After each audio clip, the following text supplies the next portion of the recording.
નોટબંધીને 2 મહિના કરતા વધુનો સમય વીતી ચૂક્યો છે. ધીરે ધીરે પરિસ્થિતિ સામાન્ય બની રહી છે. જોકે નોટબંધી બાદ રિયલ એસ્ટેટ માર્કેટ ડાઉન થશે તેવી ચર્ચાઓ શરૂ થઈ. ત્યારે જોઈએ શું હકીકતમાં તમને ઘર ખરીદવામાં ફાયદાકારક રહેશે નોટબંધી.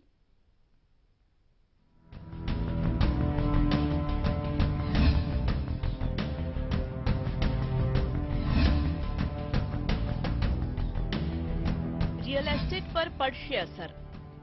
શું ઘર ખરીદવામાં થશે લાભ? નોટબંધીના શરૂઆતના દિવસોમાં તકલીફને લઈને ભારે હોહા મચી તો સાથે જ દાવો પણ થયો કે નોટબંધીને પગલે લાંબા ગાળે રિયલ એસ્ટેટ માર્કેટ નીચું જશે.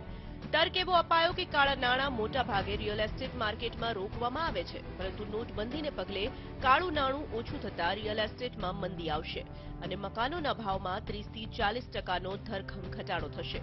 જોકે હવે નોટબંધીના 2 મહિના બાદ નિષ્ણાતોનો સૂર કંઈક અલગ જ છે. નિષ્ણાતોનું માનવું છે કે નોટબંધીની રિયલ એસ્ટેટ પર ખાસ અસર નહીં પડે.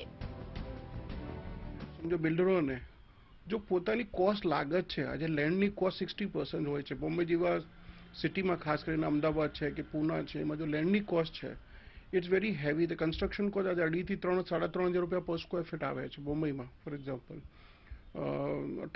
ટાવર બિલ્ડિંગમાં. તો આપણે લાગતથી આપણી કોસ્ટથી નીચે તો કોઈ વેચવાનું નથી. કોઈ તો 31 ડિસેમ્બરે પીએમ મોદીએ કરેલા રાષ્ટ્રજોગ સંબોધનમાં પીએમ મોદીએ હોમ લોનના વ્યાજ દરમાં છૂટ આપી, જેનો લાભ લેવા માટે પણ લોકો ઈચ્છી રહ્યા છે. પરંતુ આ લાભ પણ મુંબઈ જેવા મેટ્રો શહેરમાં મળવો મુશ્કેલ હોવાનું નિષ્ણાતોનું માનવું છે. મેટ્રો સિટીઝમાં બહુ વધારે કોઈ ફરક પડવાનો નથી, કારણ કે ત્યાં બધા ફ્લેટ 50-60 લાખથી લઈને 1.5 કરોડથી નીચે નથી.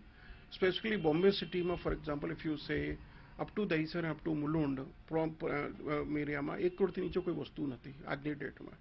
ફારફ્લંગ સબર્બ્સમાં બી આજે સમજો થાના જાઓ તો મિયા રોડ જાઓ કે કોઈ પણ જગ્યાએ જાઓ 40 થી 60 લાખ રૂપિયાથી નીચે કોઈ 1 BHK નથી આજની ડેટમાં. તો ડાયરેક્ટ કોમન મેનને કોઈ ઇફેક્ટ થાય એવું નથી. ઉલ્લેખનીય છે કે નોટબંધી અને બેનામી પ્રોપર્ટી ટ્રાન્ઝેક્શન પ્રોહિબિશન એક્ટથી પ્રોપર્ટીની ખરીદીમાં ઘટાડો નોંધાયો છે. ફક્ત રોકાણ માટે મિલકત ખરીદવાનું બંધ થયું છે, પરંતુ મધ્યમ વર્ગના લોકોને નોટબંધી કેટલી પડે છે તે તો સમય જ બતાવશે. કૃપા પંડ્યા, ETV ન્યૂઝ, મુંબઈ.